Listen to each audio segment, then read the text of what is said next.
Dear brothers and sisters, and especially to our ladies, the month of March is known as Women History Month.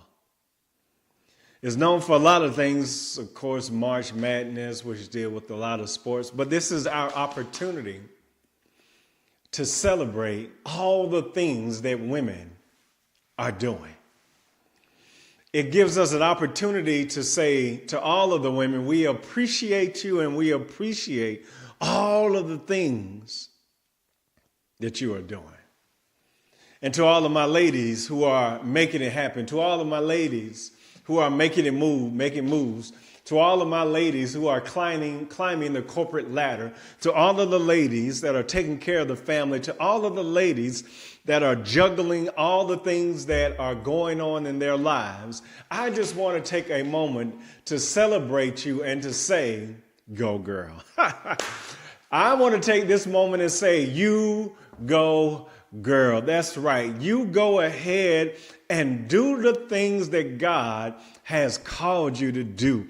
Don't you allow what you see in front of you to make you think that God ain't called you to do great things. And I hope at the end of this message that you realize, to all of the ladies that are watching this, you realize how important and how valuable and how crucial you are to the world that we live in. Come on. Whether it's at your job, you are crucial. Whether it's at the school, you are crucial. Whether it's at the home, you are crucial. Whether you're at the store, you're crucial. No matter what it is that you are doing, you are crucial to the success. I don't care if it is a male-dominant arena. You go, girl. Why? Because you are needed, you are vital, you are important, and you are crucial to the success of anything. How do I know? Because if it wasn't for a woman, come on, Adam wouldn't have been able to bring into this world, come on, children. And dear brothers and sisters, please understand. And again, to my ladies, please understand that God brought you in this place because he needed you in this world, and not only in this world, but at this precise moment. Come on. As you think about in the Bible, you have Esther. And in the book of Esther, Esther was a Jewish woman who was selected by the Persian king to be his wife. Woo, come on. She found a man that was running the country. And watch this. He said, I got to have her. And when Esther revealed to the king that Haman planned to kill her family, the king had Haman hung on the gallows that were built for Mordecai. Meaning this woman understood that, watch this, God had called me to a great place, and I need this man that is trying to stop me taken out. And listen, I'm not a proponent for evil, but dear brothers and sisters, especially to my ladies, if a man or a woman is getting out of your way, you need to tell God to take care of your light work. Come on. You need to tell God to get in it and remove those individuals. So not only do you have Esther in the Bible, you have Hannah. Hannah was a young lady who was barren for many years. Oh my gosh. She wanted a son, but God had not granted her one. She begged the Lord for a child. In return, she promised to dedicate this young man to God's servant. Come on. Please understand, she understood in this moment that, watch this, as a woman, I understand that if God give me something, I'm going to give it back to him. Woo! Come on. And to all of my ladies and to all of my men that are watching as well, what is it that God has given to you that you need to dedicate back to him? Come on. What is it that God has given to you that you need to say, this belongs to God? What has God given to you that you need to sit there and say, I'm just a steward over it? And not only do you have Hannah, but you also have Mary Magdalene. Mary Magdalene was a woman who knew she'd been forgiven much. And with a new heart and desire, she now experienced love and joy she had never known. In spite of all the worldly pleasures she had tasted, she had love for her Savior, motivated Mary to pour costly perfume on Jesus' head and feet. Because God turned her life around, she said, the valuables that I have, are more valuable in his hand than they are in mine. And dear brothers and sisters, please understand, I know you have some stuff that you deem valuable, but what's more precious and more valuable is God. What's more valuable is God. And not only that, but you have Mary, Jesus' mother. At a young age, we hear about this woman walking into her purpose and impacting the world. To all of my young folks that are watching, please understand, Mary was young when she brought Jesus into this world. She brought purpose into this world. She brought fulfillment into this world. But then she was also walking out the calling that God had called her to have. Now listen, I am not sitting there saying that you need to go out here and have babies or whatnot. But what I am saying is you need to walk in your purpose. Woo-hoo. Come on. Some of you have to understand that God is calling you to walk in your purpose. In that season, God had called her to bring forth this child into this world. And dear brothers and sisters, and to my ladies especially, you have a purpose that God is calling you to bring something forth. God is calling you to birth and bring forth that business. God is calling you to bring forth that idea. God is calling you to bring something forth. And you go, girl, because God is calling you to do great things. And we have all those individuals, but watch this, dear brothers and sisters. Here in Mark chapter 5, we have a story regarding a woman who I believe we can learn a great deal from. Because here we have the story of a woman who has an issue of blood. A woman who has been dealing and carrying a problem and dealing with a situation for 12 years. Whew! Let me say that again. This woman has been dealing with a situation for 12 years. And I don't know about anyone under the sound of my voice, but dealing with a problem for 12 years can drive a person crazy. But watch this. She understood that even though I am dealing with it, it is not dealing with me. Whoo, come on. She is dealing with it, and it is not controlling her. And dear brothers and sisters, to my ladies, especially you girl, because why? The things that you've been dealing with, it might have been 5 years, it might have been 12 years, but it is not controlling you. You are in charge. You are dealing with the problem, and that problem, dear brothers and sisters, is not making you throw in the towel. That's how I know you are controlling with it, because you have not thrown in the towel. Whew. And those 12 years, dear brothers and sisters, she almost lost faith, but she didn't lose faith. I don't know what you're dealing with, and I don't know how long you've been dealing with it, but don't let it make you lose faith. And what I love about this woman is she reminds me of many women who are watching me right now. Women who have been dealing with things for a while, and yet you keep fighting. You've been dealing with things for a while, and yet, come on, you keep fighting. And that makes me say, you go, girl. The fact that you keep fighting, even though you have problems and situations in your lives, make me say, you go, girl. You've been fighting and you've been enduring stuff. You go, girl. I am celebrating you at this moment. Why? Because you're doing stuff that other folks couldn't do. And half of us as men would have quit once we've dealt with some of the problems that you as women are dealing with. Come on. You go, girl. God has got your back. And the reason why I can say you go, girl, is because, number one, you know the value of trailblazing. You know the value of trailblazing. It says this, it says, and now a certain woman had a flow of blood. Watch this, for 12 years and had suffered many things from many physicians.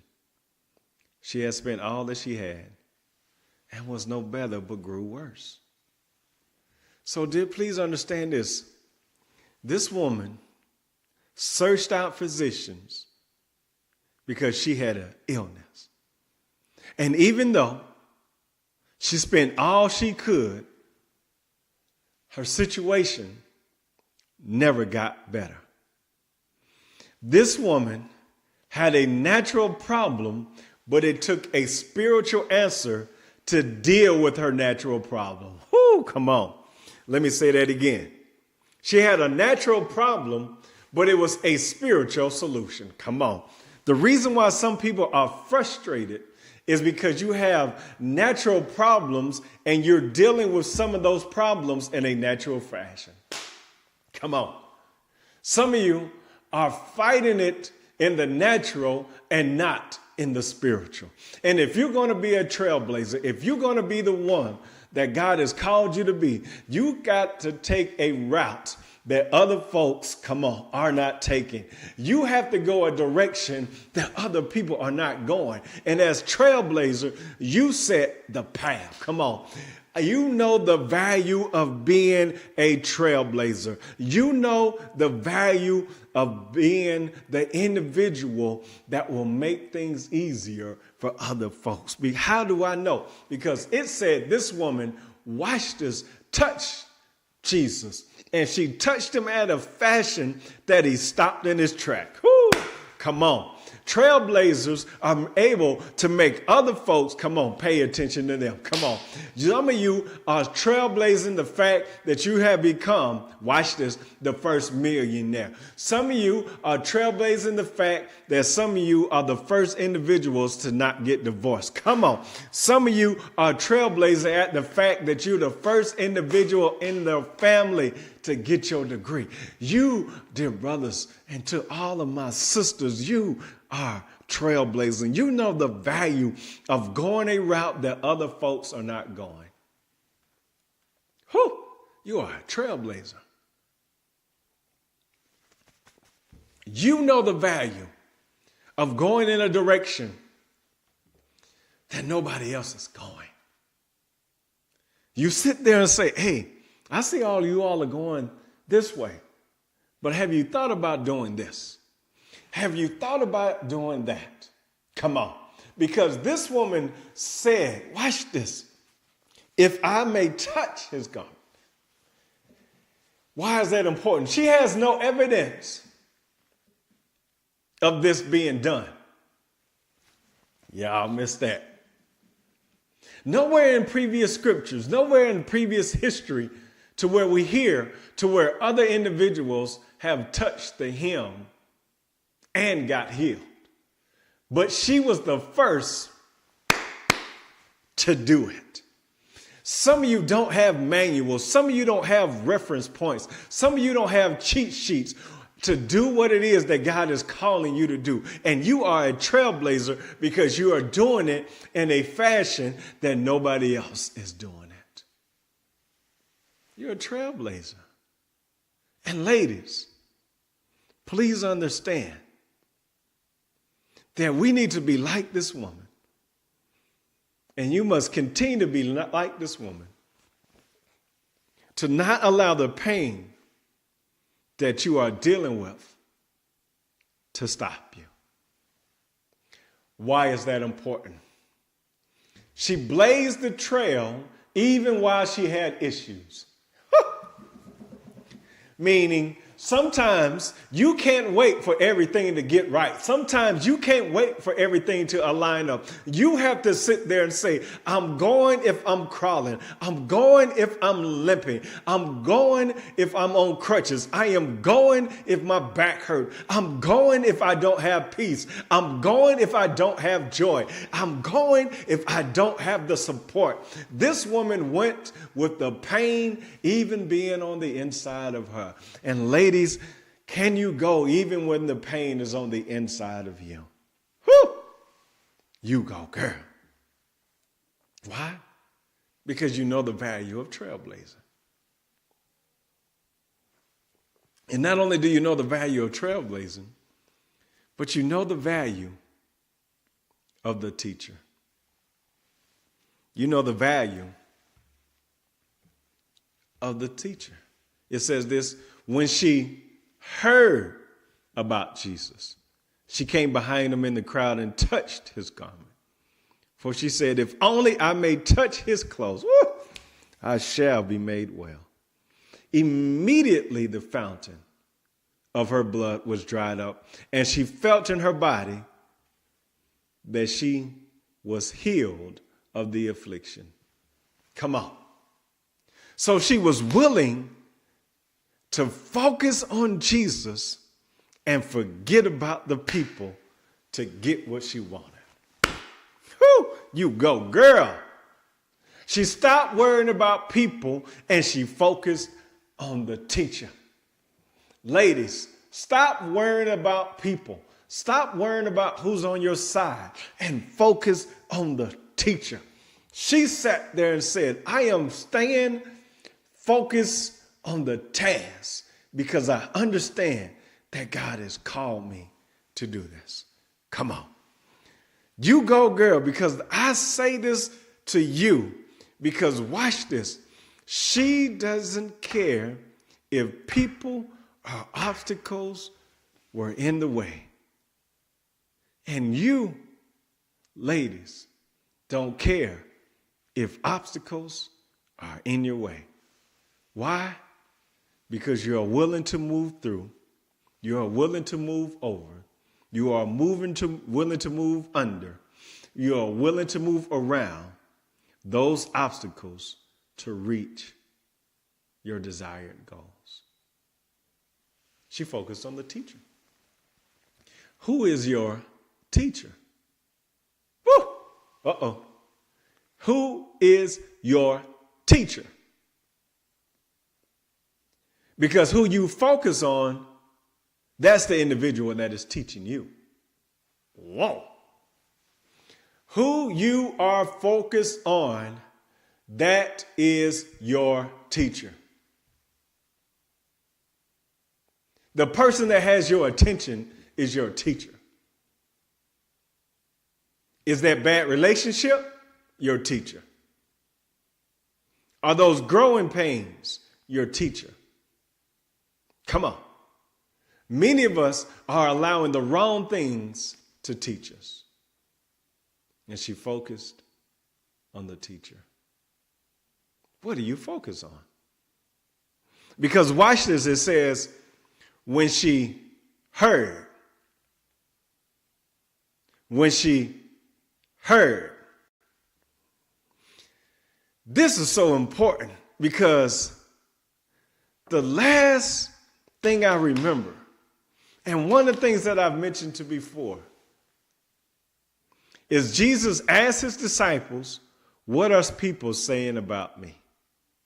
Because he understood that the rumors will either bring people towards him or away from him. Even Jesus had enough sense to sit there and say, what are the people saying about me? Can I step on your toes? What's messing some of you up is the fact that you are saying, I don't care what they think about me. I'm not saying that you got to be concerned about everybody, but there are some people you need to be concerned about because even Jesus asked, what are they saying? Because he knew that perception was, reality. If they knew him as a healer, they would come to him as a healer. If they knew him as a waymaker, they would come to him as a waymaker. But if they knew him